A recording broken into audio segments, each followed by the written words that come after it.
All right. Hey, AI is making life easier for people who already are mobile.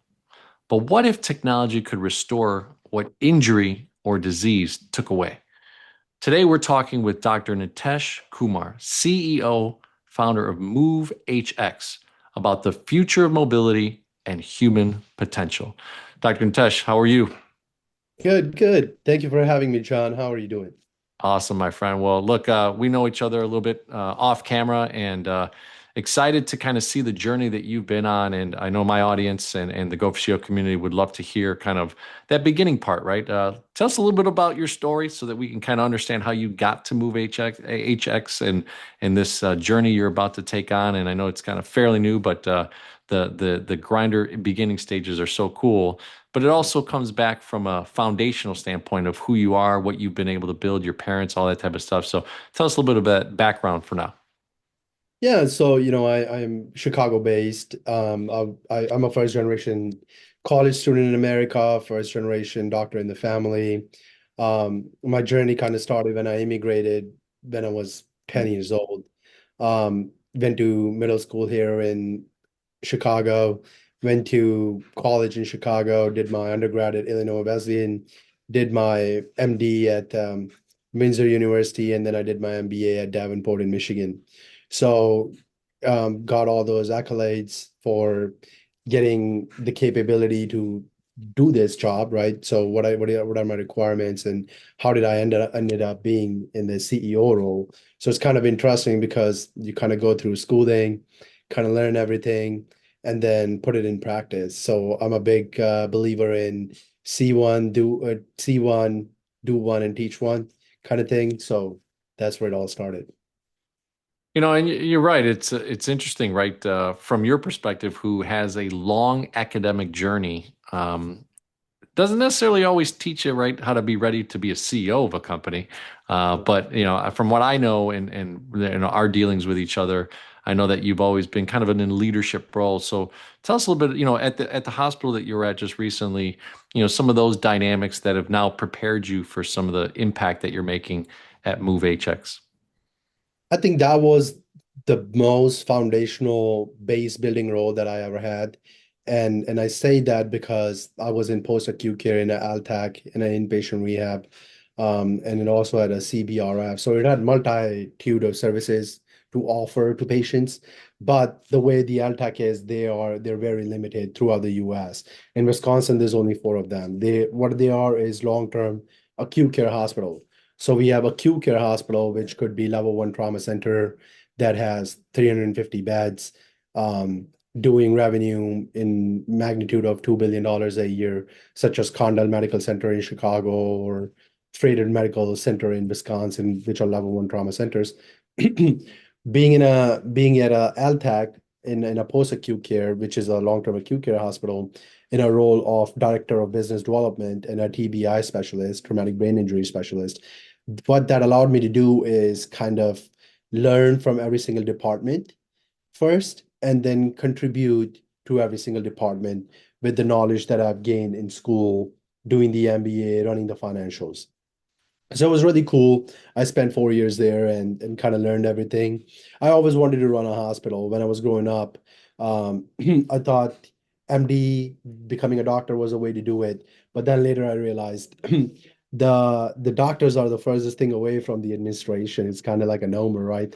In US, the administration is strictly handled by professional business people. And where I'm from India, it's doctors running the hospitals, right? Mm. Because they're the kind of leaders and they're the front line, as well as the department heads and running the P&Ls.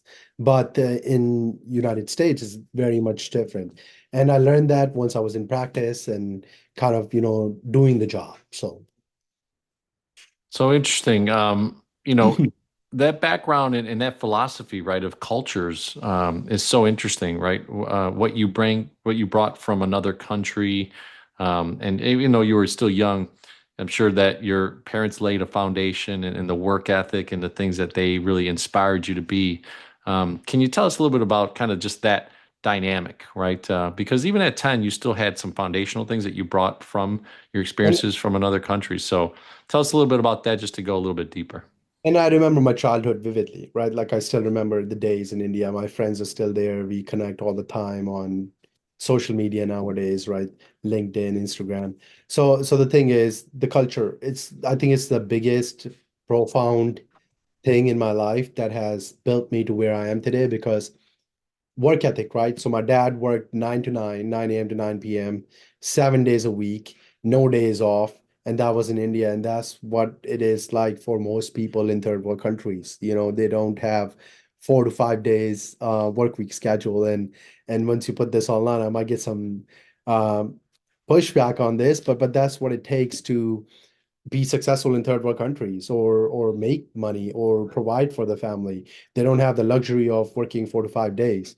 So I thought that was normal. And then when my parents got here, they continued the same trajectory because that's what they thought was normal, right? Like I never had a question in my mind when I was doing track and field in high school and I was the varsity from freshman year, right? Which means like I was really good and I was winning races. Never saw my parents in the stands, and I never questioned that because that's what I was used to, not having parents Mm. around, but doing the job I was meant to do because I knew what it took to have a successful future, right? Same with my sister. I have one sibling. Same kind of work ethic I see, working day and night because that's what got embedded in it. So now I have 3 children, right? I have twin boys and a girl. And I want to be around, but at the same time, you have to instill those work ethic, those values at an early age that you have to work hard to get somewhere in life and smart, right? So there's this big swing these days that you can become a TikTok star and the enrollment college rates are down, right? The retention is not there, and those are going to impact workforce performance in next 5 years. It's already here, right? You see the biggest shortage is doctors and lawyers. If you Mm. do a national poll survey, who is going to treat us when we are elderly, right? In 2035, 2040s, what does the workforce look like? We are very hung up on technology now, the AI and the artificial intelligence that they might come in and do the coding and things like that, but we're not there yet. So raises a good question. No. Well, yeah, look, I mean, obviously society has ebbs and flows, right? And it's so cool that you have that background from a third world country, but, not so much third world anymore, in my opinion, right? My wife actually went to India for about 90 days. She was doing some transitional things with a big, large insurance company. And man, the people, if I'm not mistaken, that Asian Pacific, area, Eastern, all that type of stuff are the highest income earners in America right now. So you guys are not so, not so third world in my opinion. But and I've got some great friends in here in Naperville, Illinois, and just some really great minds and innovators and strategists and things that are happening. So I think that's the cool thing about America too, is like the cultural blend of people that are around here, so that you're all learning from each other, and we broke some bread together as well. So, all right, look, you were leading this hospital. I know that you had some scenarios happen, and all of a sudden, we met for lunch, and you tell me about this new opportunity. And to be honest, like it was hard to comprehend a little bit, but then I researched MoveHx, and man, the things that you guys are doing, the incredible human elements that you're, changing, just like in my intro. Can you tell us what happened, right? So you leave the hospital. What are the first two or three things that you started thinking and connections that you made to look to come over to MoveHx as the CEO? So, once you get to this level, this point, once you have some hospital experience, you start getting pitches like, "Oh, startup companies, will you join our board? Will you join our company? Will you lead our company?" So now I really started thinking, what is the next thing I really want to do and put my 100% focus and bandwidth behind that I would be comfortable doing and seeing the vision. To give you an idea, one of my friends is a retina specialist, so he restores vision for life, right? That's his Mm. thing. What do? You restore vision for life. So I'm questioning that to myself. What is it that drives me? What is the impact that I'm making in the world? And so my direct background, the hospital I was just at, it had an inpatient rehab, it had a long-term acute care hospital. So it was very post-acute care focused. The goal was to move patients from acute to post-acute care and then home, right? for mobility, for practicality, to go back into the community and do the jobs they could do for the patients that could. So when the MoveHx opportunity presented, and I was weighing my options. I had another company that I was kind of interested in, but then it came back to serving the patients, right? Why did I get a medical degree and then an MBA if I'm not going to be dealing with patient population at all, or making a human difference in mobility or in their life in some way or form? So those are the questions that I asked myself, and the answer was crystal clear. There wasn't even a doubt that this is the next thing when it landed. Sometimes when you have faith, God looks out for you, and I pray on that, that God guide me on doing the right thing and making the right choice. So when it presented, I didn't have a doubt in my mind how I would lead it or how tough it would be. The question was, I can do this based on my background, based on connections I have with 100+ hospitals in past years, and case managers, and the people that I know at the hospital. The question became is how I'm going to do it and how successful I'm going to be, right? It wasn't like, oh, am I going to struggle? Because everybody struggles, right? Those becomes into opportunities that we have to tackle to get to the point where we want to be. Yeah. No, you lay the foundation there, right? And I'm glad that you took some time to be introspective, right? In my book, I talk about assessing, right? It's the first level that you have to be at to then go to the sequence that you're about to go through, right? And if you're not assessing where you're at, you're actually taking a step too far in the process, right? So it's really cool that you took that time, and sometimes you have to act quickly, right? Obviously, you're making a good income, and all of a sudden you're not, and then you still have bills, and you have your kids, and some challenges, and your wife, and is she scared, and and all that type of stuff. So there's a lot of things that come into question, but really interesting that you saw MoveHx as the place to lay your hat on and start to build something. So I think it's been what, a couple months now, or a few 3 months. Yep. Okay, so you've moved into this role. If I am correct, and correct me if I'm wrong, you've got equity in the business. You're the CEO of the company. You're driving strategy, driving business development, as you did in some parts with the hospital. What are some of the things that you're doing on a daily basis as a routine, as a must do to be able to accomplish some of the goals that you're already hitting? Nurturing the leads, making sure that our vision is aligned with the work that we're doing, following up with the hospitals, making sure we're filling in the gap that needs to be filled in providing quality care, which that means is, targeting post-acute care channels, which is inpatient rehabs, LTACs, skilled nursing facilities, residential living facilities, on mobility, right? We have elderly population, but we also have patients that unfortunately go through motor vehicle accidents or trauma happens, and now they need rehab in terms of spine care, hip, knee, shoulders, stroke victims, right? So how can we come in and make their quality of life better so that they can go home and continue their life at home? Hmm. So in and of itself, for so people know what MoveHx is doing. So are these kind of frames or skeleton type things that go around your body, or what? Give us a little bit more knowledge on So the product side of things.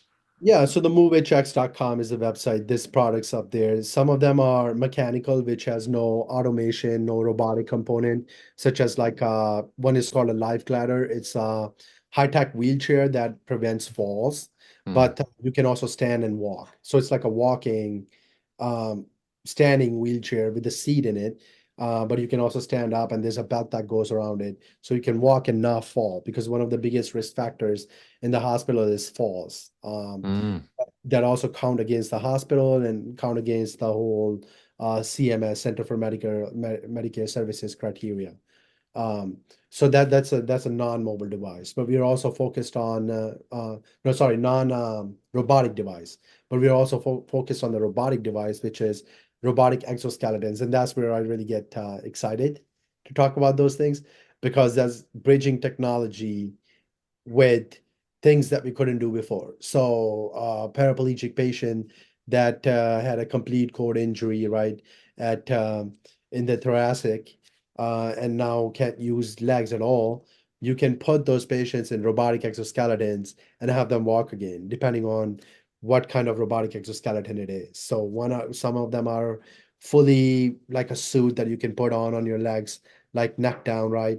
And it has like a wire attached to the top base where it can help you walk again, right? And some of these patients haven't moved in 5 years, 7 years from wheelchair to bed, and they get bed sores, they get wounds, right? And then those have to be managed. So this allows us to take some pressure off from mobility prospect, but also allows their legs to kind of move with circulation, preventing deep vein thrombosis or other kind of comorbidities that can happen. So. It's interesting. You made me think, and I hadn't thought about this. I have a gentleman that I know pretty well in the real estate space, successful guy. His son, unfortunately, had one of these accidents where he became a paraplegic. He was diving off of kind of a lake house type thing and dove into a little bit of a river lake, and he didn't realize wasn't as deep as it should have been or whatever, and lost his mobility. So I'm thinking like how amazing you're in a space to take his son, who has lost all mobility, and now could put something around his body. And it's exactly that. I think it's been 7 or 10 years since he's been able to move that way. And what an incredible joy that would bring to the family, to the kid himself, right? That now is older, and these types of things. So, man, what about? I mean, talk about impact and things that you'll be doing as you grow MoveHx. So the complexity of the business itself, you guys are truly manufacturing this, or are you representing and creating distribution channels for these products that you have relationships with? What's the dynamic of that? Right now, it's a distribution channel. I'm in the midst of, we also have an R&D, research and development leg, right? And I'm working on acquiring upper mobility exoskeleton that I'm excited about. And I actually received it this week to test it out. So kind of excited and see where that leads. The goal is to have our own warehouse and do our whole manufacturing, but that comes with having revenue in place where we are comfortable doing that. So as a CEO, one thing is that you report to the board, strategic advisors and board, and you have to make sure that the numbers are there and also the vision aligns with the bigger company's vision, right? So Yeah, yeah. I mean, there's definitely obviously this isn't kids play, right? It's definitely something that's very serious and in anything, right? There's tons of startups out there in different areas of industries right now, and unfortunately, most of them will fail from a statistical standpoint. But what makes the difference is the right team together. And from what I know, you've shared that your team is very strong. And what's one of the things that you saw when you looked into MoveHX? And then also the people that you've surrounded yourself, if you can talk about the team around you right now and how you feel comfortable in that sense moving forward. yeah, so my strategic advisors, they're well versed and experienced as VC capitalists, venture capitalists, and investors. So they invest in multitude of companies. This is not the only one, but this is the only one for me as a CEO to lead, right? So I'm excited about that because that creates open bandwidth to implement strategies that I want to implement to get to the profitable P&L. But at the same time, my investors, my strategic board is there to advise me when I skew away from the daily drivers of the business, right? Which means is holding me accountable to make sure that I'm doing the task that is going to make us uh, stick around for long term. But at the same time, also keep me accountable and making sure that we are serving the mission. For me, it is patient outcomes and making sure that patients are being served and the quality of life is being improved with the products that we're bringing on. So that means, putting them in testing, making sure 12 o'clock. they're safe to use, things like that. But what the board allows is the capital, right? Without their support, I wouldn't be here. And then the second thing is the strategy, because they have done this before. They have connections, they can pool teammates from other businesses per se and kind of lend them to me and see if it works for me. And if I want to keep them around, then I can keep them around. So it's kind of like having a greater oversight as a corporation, just having these investors around. So Okay. So Nate, in some ways, you have a bit of a fractional team that has this unique expertise, but you're leading and spearheading the BD, the day to day, those types of things. So, what is the ideal client right now? Is it more of an offshoot outpatient thing, acute hospital? Like, what can you tell us a little bit about? I guess you have this 100+ network that you'd mentioned earlier. How are you approaching that, and who's kind of the ideal client that makes sense for MoveHx to be a provider or vendor for? Right. So, right now I'm very heavily focused on B2B, business to business. So that means inpatient rehabs, community-based residential living facilities, because that's where the most of the patient population is that requires assistance with mobility. So, for instance, right, inpatient rehab, you don't have to technically have a motor vehicle accident or a bigger trauma. Sometimes it's just elderly population that got weaker at home because they didn't move around much, but they have no tools. They don't even have a wheelchair or a walker, or Mm, forget about the bigger exoskeletons, like the ones that are making paraplegic patients move. They don't have basic life gliders, like I said, right? Manual, kind of like a walker, but also like helps you sit down when you're tired and things like that. So when they're going to rehab, they're getting 3 weeks of rehab and then they're going back home. But in that 3 weeks, they are there 5 days a week. Saturday, Sunday is not counting. 5 days a week, they're getting physical therapy, occupational therapy, 2 to 3 times, well, if they're inpatient, they're getting 5 times a week, but it's only an hour, right? So just having these devices where you're safe to move around on your own and you're not going to fall will make the biggest difference, right? Sometimes if you look at the inpatient rehab data from CMS, these patients are having falls because they're not ringing the bell or not trying to get any help in order to go to bathroom. If you have one of those life mm, gliders in the room where they can stand up on their own with the assistance device and kind of buckle themselves in, there's no way that they can fall, right? And then mm, buckle themselves, use the toilet if they need to, wash their hands, and then kind of come back to their seat. So sometimes these patients are mobile enough, but they're mobile, but they're not mobile enough they're weak in essence, right? So they need assistance with devices, and that's where we come in. A lot of hospitals and inpatient rehabs don't have these. They just have a wheelchair. So the patient is getting up and sometimes not even getting in the wheelchair because it's kind of hard to like move your hands to move the wheels if you're not used to it. What the live glider does, it you just stand and you walk, and it walks with you because there's a belt mm, around you. So, and then the other thing is like robotic exoskeletons. They can be used in acute care hospital to post-acute, which is LTAC or inpatient rehab. So there's different levels of robustness in these robotic exoskeletons. Depending on the severity of the injury, you will use one or the other. So there can be a continuum of using these devices until you go home. And once you're home, if you still feel like you're not fully rehabbed or you're paraplegic, and this one of these devices will help you at home, then you can contact us and we can make sure it's fitted, do the service that we need to, and get you equipped with the right device to go home. mm. So there's a B2B component, like you said, right, to the hospitals and to these outpatient and inpatient scenarios. So how does it work that let's say they want to engage with you guys, right? Oh man, your products they're amazing, Dr. Nitesh, and MoveHX could be a vendor of ours for. So what does that look like in the steps of being able to set that hospital up, and who are you billing? Who's paying for this? Is it the patient? Do you have a lease program? Are you guys supplying all these tools and then having them rent it from you? Like, what is the actual dynamic of cash flow in that scenario to make sure that obviously they could use these tools? Yeah, so we have a B2C, consumer model. That's a website online. Basically, head of marketing kind of deals with that and let that to her. So that's like consumers can go buy right online, have calls to get it fitted and kind of go from there.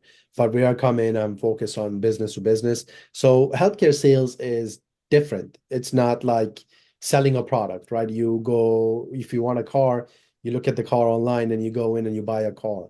In healthcare, you can't do that as a business because risk management is huge. You need to make sure the product is safe, right? And then you're going to figure out the financing, who's paying for it, like you said.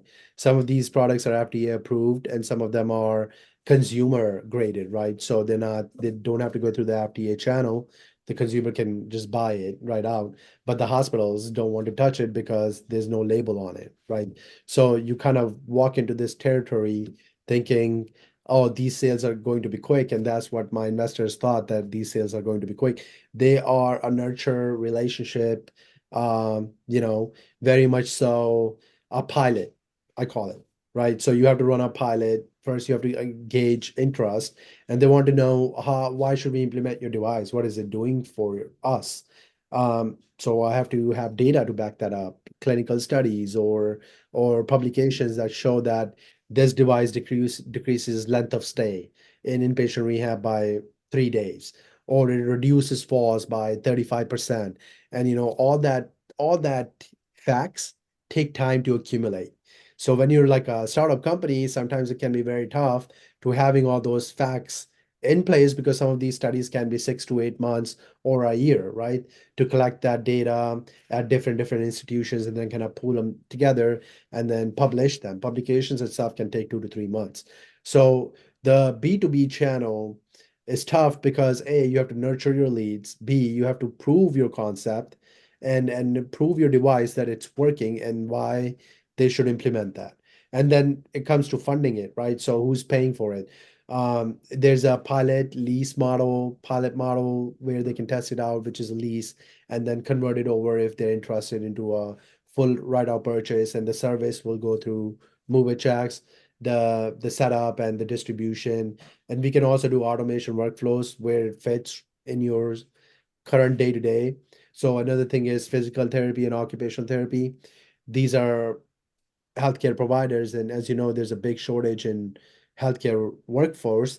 So when you implement these devices, you can cut your therapy time, by at least 3 to 4 days if you're implementing these devices, because patients are getting better quicker, so they can discharge home quicker. And that's what the Center of Medicare Services wants to see, that data.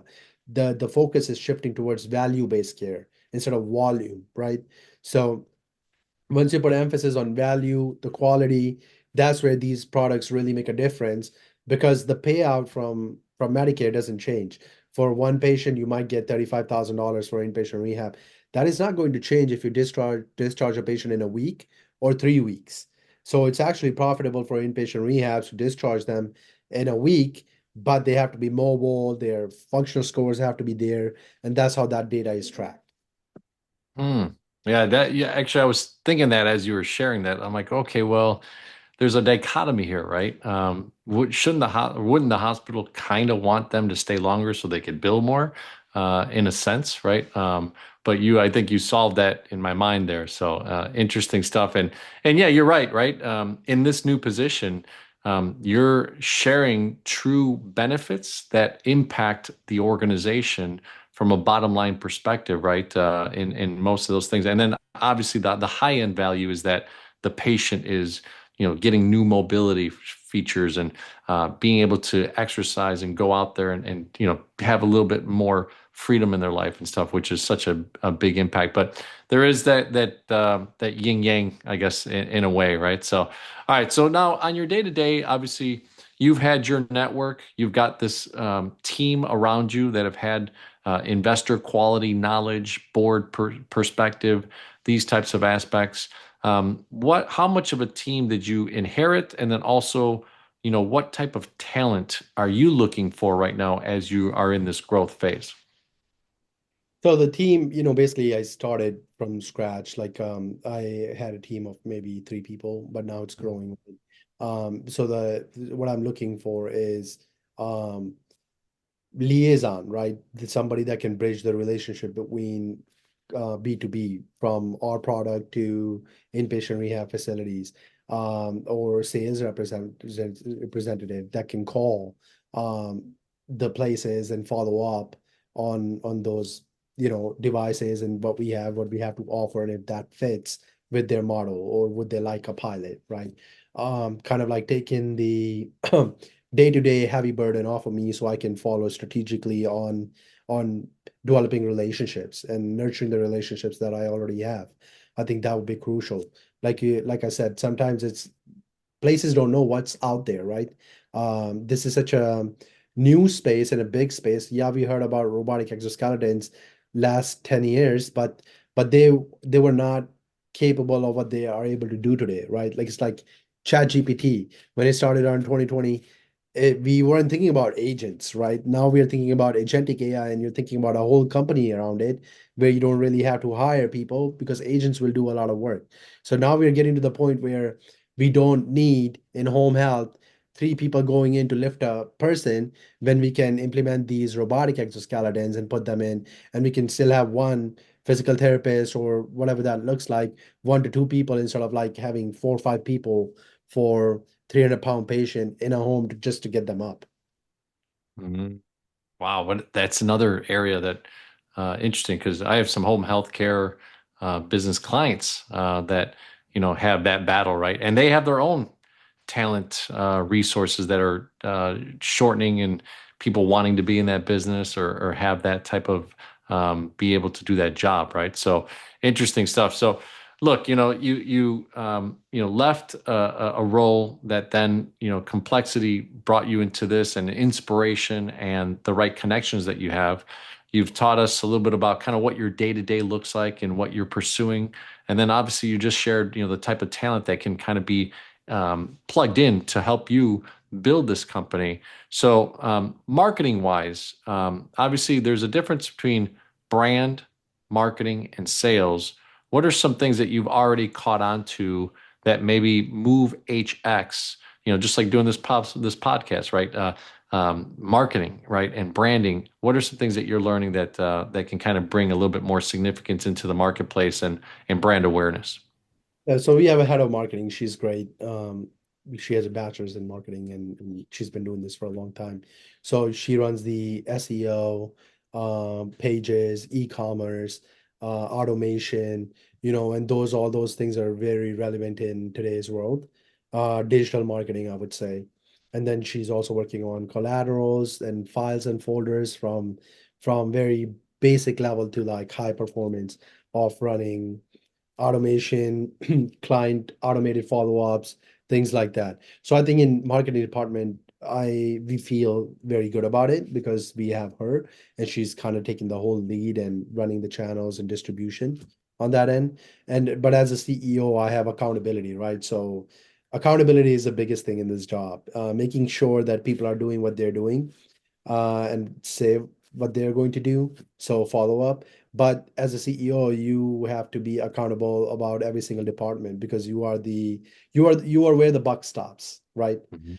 So you have to kind of make sure that you understand marketing, you understand e-commerce, you understand shipping. Are the products being received by the patients on time? Is somebody following up for a feedback? What kind of a feedback are we getting? Satisfaction surveys, things like that to make sure that we are heading in the right space.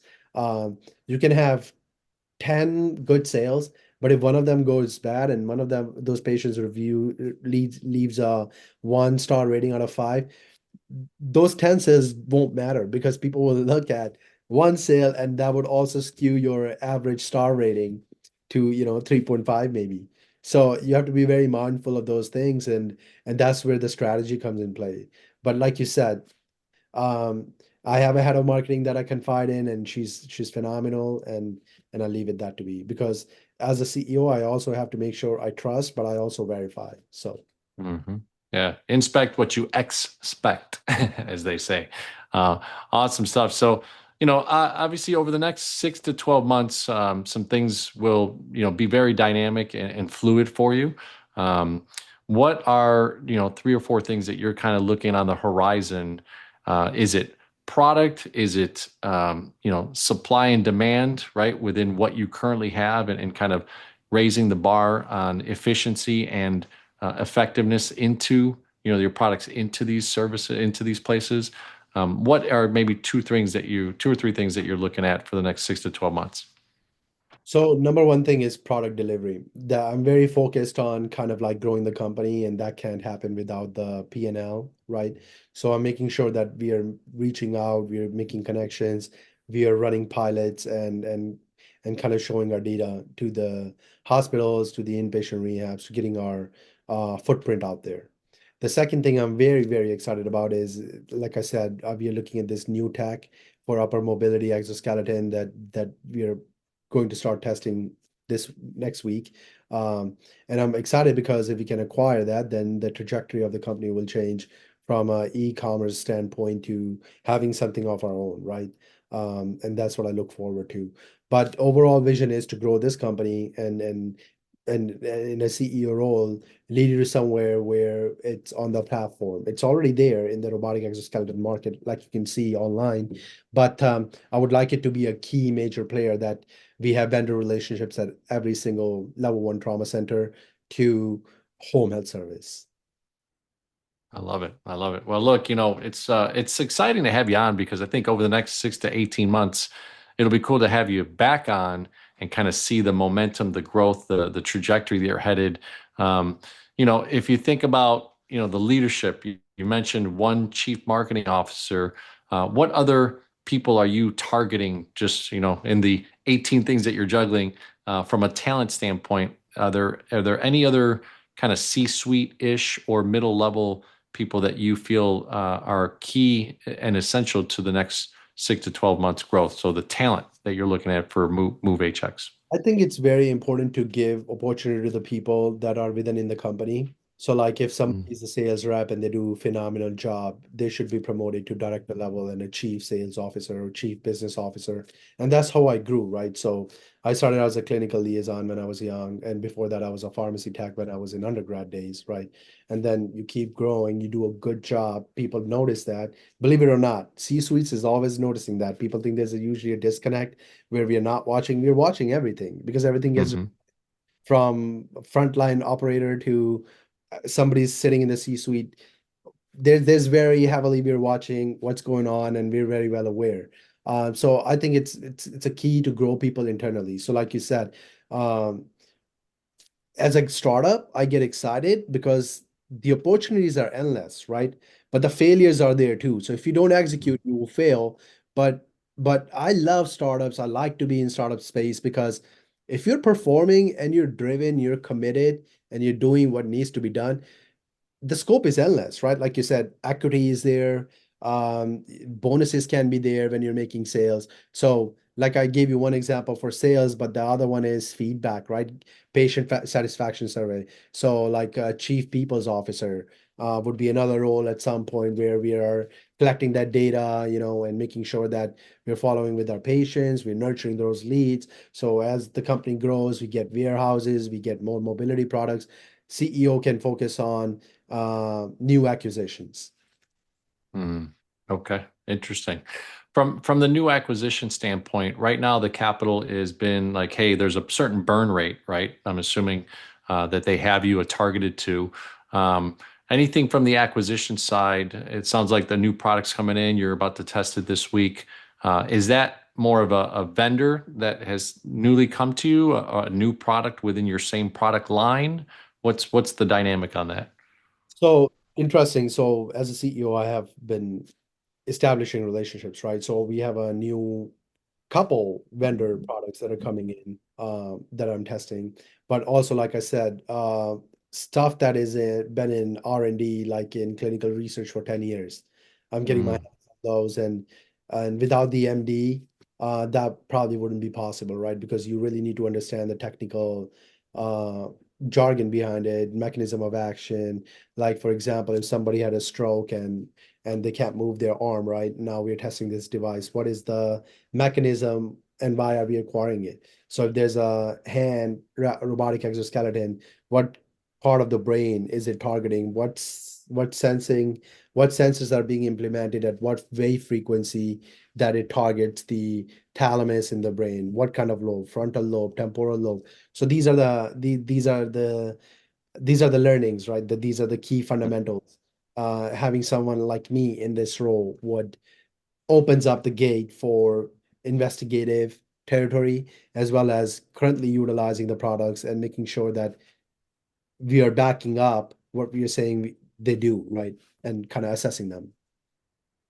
I love it. I love it. Well, Dr. Nitesh, it's been inspiring to break bread with you and get to know you over the last probably year or so. I think we've been connecting. We initially were talking about some other avenues that I can help in the finance space, right? And then you pivoted to this role, and we had lunch and really got the chance to learn. And so cool for you to have this opportunity to be on the podcast, share the MoveHx story and what you're doing as CEO. As we end the interview, we like to go through what's called CEO, right? So go for CEO. So C is client experience, and all these connections, the hospitals, the outpatient, inpatient, home healthcare places that you're dealing with, the other CEOs and founders that you're influencing. What would you say to them in a 30, 60-second time frame as a value proposition now?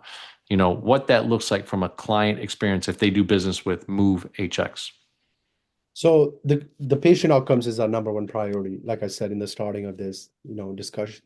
And that still stands the same. We are here to serve people. We are here to serve patients, make their mobility better, improve their quality of life. And that only happens when you test out new things. So, right, and make sure those things are safe. And that's what we're doing on the background, making sure things are safe, making sure they're working. And next, we're looking for patients or people that we can implement those products in to make their quality of life better. What would it take for someone that hasn't gone outside on a summer day and walk with their loved one to the park to see the kids swinging on the swings, right?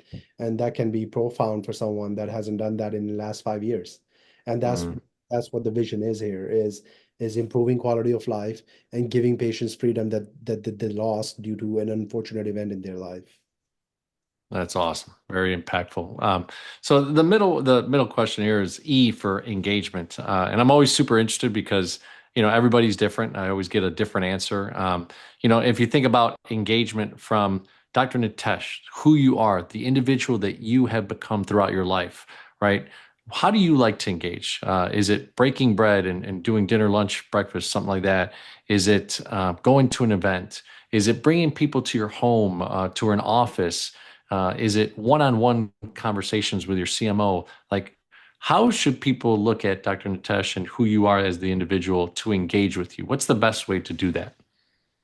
I think breaking bread is if I break bread with you, I already like you, right? So like if I'm buying you dinner or if you're buying me dinner, we are past the surface level conversation, right? We have interest, we mutual interests that we share. And we're just getting to know each other that is this the right fit to do business together now, right? To move that conversation to the next level. And I think that stands true in mostly all the businesses. But as clinician, as somebody that's leading the company, tends to be a heavy schedule some days, packed with meetings. So having a virtual meeting a couple of the times before we can move or find a time to sit down and eat together would be great. But like you said, for us, it took how many calls, how many text messages, right, before we got to a point where we sat down and broke bread together. So I think it's important to kind of nurture your lead in terms of, giving them more time. But once you feel like you have mutual interest, that's when you should really take part in that engagement. I love it. I love it. Yeah. All right, my friend. Operational excellence. Yeah, I'm sure you've had to quickly understand, how to move things, CRMs, things that you guys have internally, maybe some ERO stuff, or are you using entrepreneurial operating systems, EOS, like these types of things you have to learn quickly if you haven't had some of the knowledge as a CEO. But what are two or three things that you guys are using at MoveHX that's differentiating the way that you operationally do things? I am very data analytics based, so I like to see data, but that I also like to keep that human factor in mind, which is you can't assess qualitative patient interactions or patient surveys or feedback in a quantitative manner. But when you're making decisions, when you're going in front of the board, you need to have that data in place. So even in my hospital role, I implemented CRMs, and then I brought on EMR, electronic medical record, ValSky based referral systems that would track initial referral to conversion, which means like all the middle processes of call outs, emails, uh, why did we lose this patient, what we could have done differently, right? And then could we serve this patient? Do we have all the services in place? equipment in place, medications in place. Sometimes it was just a simple barrier of not having uh, the right patient population, right? So at MoveHx, we did the same, have a CRM, we have a lead tracker, and then obviously we keep an eye on our P&L every day. So Nice, nice, awesome. Well, Doc, thanks so much for coming on the Go for CO channel. It's really inspiring what you're doing. Obviously, the change is not so much different, but just kind of a pivot right into this other world that you are creating such impact with what you had already done in your practice as an MD in the hospital and all the things that you were doing already. And now your network gets to nurture even more some of the other ways that you can kind of bring great solutions to. So, what is the best way to get a hold of you? As you said, you're very busy in startup mode and grinding and moving along. But what are some of the best ways that if someone sees this and goes, man, I want to really engage with MoveHX, I'd like to, contact Dr. Nitesh as the CEO. What are some of those best ways to do that? movehx.com, contact us. I am very much hands-on LinkedIn. I know I've sent you a couple messages here and there, and you have sent me the same. So if there's ever anything that patients have questions on, or customers or hospitals, they can directly LinkedIn message me, and I respond the same day. So I check it frequently. Awesome, my friend. Well, hey, Go for Show community, if you haven't subscribed to the channel, there's quite a few of you that don't subscribe. So hit the subscribe channel. All right. Tell your friends about this community and this growth. Also, check out my book, The 4A Formula, Untangle Any Challenge and Think Like a CEO, available on Amazon. And reach out to MoveHX. I already thought of a friend of mine, as I said earlier in the interview, a gentleman that had his 13-year-old boy jump into a lake or river and unfortunately become paraplegic. And now Dr. Nitesh's company could make a humongous difference in that person's life. So, really, really cool stuff. And keep on spreading the word of Go for CO. We interview CEOs, founders, entrepreneurs, and entrepreneurs alike to really bring you the real stories of what they're doing to make impact and do some real good things in the marketplace. So, thanks, Doc. Thank you, John. You have a good day.